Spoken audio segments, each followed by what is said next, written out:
ಇವತ್ತು ದರ್ಶನ್ ಪಾಲಿಗೆ ಮಹತ್ವದ ದಿನ ಅಂತ ಮುನಿರಾಜು ಎಕ್ಸ್ಪ್ಲೈನ್ ಮಾಡ್ತಾ ಇದ್ರು. ಮತ್ತೊಂದು ಕಾರಣ ಅಂತಂದ್ರೆ ತನಗೆ ಜೈಲೂಟ ಹೋಗ್ತಾ ಇಲ್ಲ, ಮನೆಯೂಟ ಬೇಕು, ಇದಕ್ಕೆ ಅನುಮತಿಯನ್ನ ಕೋರ್ಟ್ ಕೊಡಬೇಕು ಅಂತ ಹೇಳಿ ಹೈಕೋರ್ಟ್ ನಲ್ಲಿ ದರ್ಶನ್ ಪರ ವಕೀಲರು ಒಂದು ಅರ್ಜಿಯನ್ನ ಹಾಕಿದ್ರಲ್ಲ, ಆ ಅರ್ಜಿಯ ವಿಚಾರಣೆ ಇವತ್ತು ಬರುತ್ತೆ. ಮನೆಯೂಟಕ್ಕೆ ಕೋರ್ಟ್ ಹಾಗಾದ್ರೆ ಹೈಕೋರ್ಟ್ ಗ್ರೀನ್ ಸಿಗ್ನಲ್ ಅನ್ನ ಕೊಟ್ರೆ ಮನೆಯ ಅನ್ನಭಾಗ್ಯ ದರ್ಶನ್ರಿಗೆ ಸಿಗುತ್ತೆ.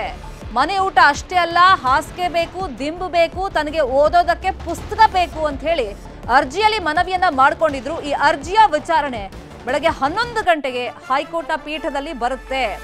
ಈಗ ಪೊಲೀಸರ ರಿಪೋರ್ಟ್ ಅನ್ನ ಕೇಳಿತ್ತು ಕೋರ್ಟ್, ಕೊಡಬಹುದಾ ಏನು ಅಂತ ಹೇಳಿ. ದರ್ಶನ್ಗೆ ಕೊಡ್ತಾ ಇದ್ದಂತ ಮೆನು ಬಗ್ಗೆನೂ ಕೂಡ ವರದಿಯನ್ನ ರೆಡಿ ಮಾಡಲಾಗಿದೆ. ಜೈಲಿನ ಅಧಿಕಾರಿಗಳು ಒಂದು ರಿಪೋರ್ಟ್ ಅನ್ನ ರೆಡಿ ಮಾಡಿದ್ದಾರೆ. ಅವ್ರಿಗೆ ಬೆಳಿಗ್ಗೆ ಏನ್ ಕೊಡ್ತಾ ಇದ್ರು, ಮಧ್ಯಾಹ್ನ ಏನ್ ಕೊಡ್ತಾ ಇದ್ರು, ಸಂಜೆ ಅಂದ್ರೆ ರಾತ್ರಿ ಊಟಕ್ಕೆಲ್ಲ ಏನ್ ಕೊಡ್ತಾ ಇದ್ರು ಅಂತ ಹೇಳಿ ವರದಿಯನ್ನ ನೀಡಲಾಗಿದೆ. ಈಗ ಅನ್ನಭಾಗ್ಯದ ಭವಿಷ್ಯ ಇವತ್ತೇ ನಿರ್ಧಾರವಾಗುತ್ತೆ. ಆ ಟೆನ್ಷನ್ ನಲ್ಲಿ ಮೊನ್ನೆಯಿಂದ ದರ್ಶನ್ ಇದ್ರು, ಜೈಲೂಟ ಹೋಗ್ತಾ ಇಲ್ಲ, ಹೇಳಿ ಕೇಳಿ ಸೆಲೆಬ್ರಿಟಿ ಬೇಕಾದನ್ನ ತಿಂತಾ ಇದ್ರು. ಬಟ್ ಜೈಲಿಗೆ ಹೋದ್ಮೇಲೆ ಏಕಾಏಕಿ ತೂಕ ಎಲ್ಲ ಇಳಿದು ಹೋಗ್ಬಿಟ್ಟಿದೆ ಅಂತ ಹೇಳಲಾಗ್ತಾ ಇತ್ತಲ್ಲ, ಹಾಗಾಗಿ ಮನೆ ಊಟ ಬೇಕು ಅಂತ ರಿಕ್ವೆಸ್ಟ್ ಮಾಡ್ಕೊಂಡಿದ್ರು. ಇದೇ ವಿಚಾರವಾಗಿ ಇನ್ನಷ್ಟು ಡೀಟೇಲ್ ಆಗಿ ಇನ್ಫಾರ್ಮೇಶನ್ ಅನ್ನು ಕೊಡೋದಕ್ಕೆ ಒನ್ಸ್ ಅಗೇನ್ ಲೈನ್ ನಲ್ಲಿ ಕನೆಕ್ಟ್ ಇದ್ದಾರೆ ನಮ್ಮ ರಿಪೋರ್ಟರ್ ಮುನಿರಾಜು. ಸೆಲೆಬ್ರಿಟಿ ಆಗಿರೋ ಕಾರಣಕ್ಕೆ ಒಂದಿಷ್ಟು ಪೌಷ್ಟಿಕ ಆಹಾರಗಳು ತನಗೆ ಬೇಕು ಅಂತ ಹೇಳಿ ತಮ್ಮ ವಕೀಲರ ಮೂಲಕ ದರ್ಶನ್ ಕೋರ್ಟಿಗೆ ಒಂದು ರಿಕ್ವೆಸ್ಟ್ ಮಾಡಿದ್ರು. ಸೊ ಚರ್ಚೆಗಳು ನಡೀತಾ ಇತ್ತು. ಅಕಸ್ಮಾತ್ ಮನೆ ಊಟ ತರಿಸ್ಕೊಟ್ರೆ ಸರ್ಕಾರಕ್ಕೂ ಕೂಡ ಒಂದು ಸ್ವಲ್ಪ ಹೊರೆ ಕಡಿಮೆ ಆಗುತ್ತೆ ಅಂತ ಹೇಳಿ ಅವಕಾಶಗಳು ಸಿಗುವಂತ ಚಾನ್ಸಸ್ ಮನೆ ಊಟದ್ದು.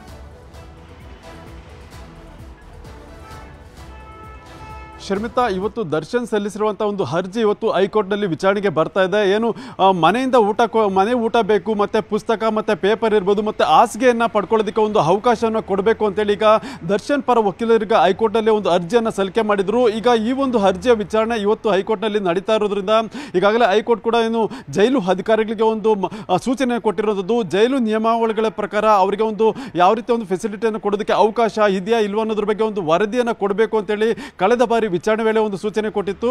ಆ ಸಲುವಾಗಿ ಈಗ ಜೈಲು ಅಧಿಕಾರಿಗಳು ಕೂಡ ಒಂದು ವರದಿಯನ್ನು ರೆಡಿ ಮಾಡಿದ್ದಾರೆ.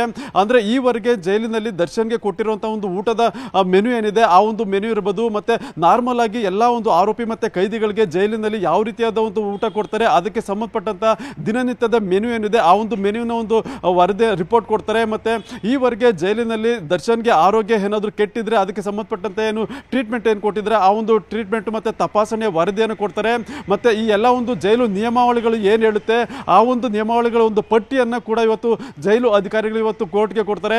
ಆ ನಂತರ ಇದಕ್ಕೆ ಸಂಬಂಧಪಟ್ಟಂತೆ ಏನು ದರ್ಶನ್ ಪರ ವಕೀಲರು ಕೂಡ ಒಂದು ವಾದವನ್ನು ಮಂಡಿಸ್ತಾರೆ. ನಂತರ ಏನು ಈಗಾಗಲೇ ಸರ್ಕಾರದ ಪರವಾಗಿ ಏನು ಇವರು ಪ್ರಸನ್ನ ಕುಮಾರ್ ಒಂದು SPP ಆಗಿದ್ದಾರೆ, ಅವರು ಕೂಡ ಇದ್ರ ಬಗ್ಗೆ ಒಂದು ವಾದವನ್ನು ಮಂಡಿಸಿ ಆರೋಪಿಗೆ ಏನಾದರೂ ಸವಲತ್ತುಗಳನ್ನು ಕೊಟ್ಟರೆ ಅದು ಮುಂದೆ ಯಾವ ರೀತಿ ಪರಿಣಾಮ ಬೀರ್ಬೋದು, ಮತ್ತು ಇತರ ಆರೋಪಿಗಳು ಕೂಡ ಈ ಒಂದು ಸವಲತ್ತನ್ನು ನಮಗೂ ಕೂಡ ಕಲ್ಪಿಸಬೇಕು ಅಂತೇಳಿ ಒಂದು ವೇಳೆ ಏನಾದರೂ ಅವರು ಕೂಡ ಜೈಲು ಅಧಿಕಾರಿಗಳ ಬಳಿ ಒಂದು ಮನವಿಯನ್ನು ಸಲ್ಲಿಕೆ ಮಾಡುವಂಥ ಸಾಧ್ಯತೆ ಕೂಡ ಇರುತ್ತೆ. ಈ ಎಲ್ಲ ಒಂದು ಸಾಧಕ ಬಾಧಕಗಳನ್ನು ಮತ್ತು ಏನು ವಾದವನ್ನು ಒಂದು ಇವತ್ತು ಕೋರ್ಟಲ್ಲಿ ಮಂಡಿಸುವಂಥ ಸಾಧ್ಯತೆ ಇದೆ. ಆ ಸಲುವಾಗಿ ಇವತ್ತು ದರ್ಶನ್ಗೆ ಏನು ಜೈಲು ಮನೆ ಊಟ ಪಡೆಯೋದಕ್ಕೆ ಒಂದು ಅವಕಾಶ ಸಿಗುತ್ತಾ ಇಲ್ವಾ ಅನ್ನೋದು ಕುತೂಹಲ ಉಂಟು ಮಾಡಿದ್ದು. ಇವತ್ತು ಹೈಕೋರ್ಟ್ನಲ್ಲಿ ಯಾವ ರೀತಿ ಒಂದು ವಿಚಾರಣೆ ಆಗುತ್ತೆ ಮತ್ತೆ ಏನೆಲ್ಲ ಒಂದು ಅಂಶಗಳು ಇವತ್ತು ಹೊರಗಡೆ ಬರುತ್ತೆ ಅನ್ನೋದು ಈಗ ಕುತೂಹಲಕ್ಕೆ ಕಾರಣ ಆಗಿದೆ. ಕನ್ನಡಿಗರ ಮೆಚ್ಚಿನ ನಿಮ್ಮ ನ್ಯೂಸ್ 18 ಕನ್ನಡ ಈಗ ವಾಟ್ಸ್ಆಪ್ ನಲ್ಲಿಯೂ ಲಭ್ಯ.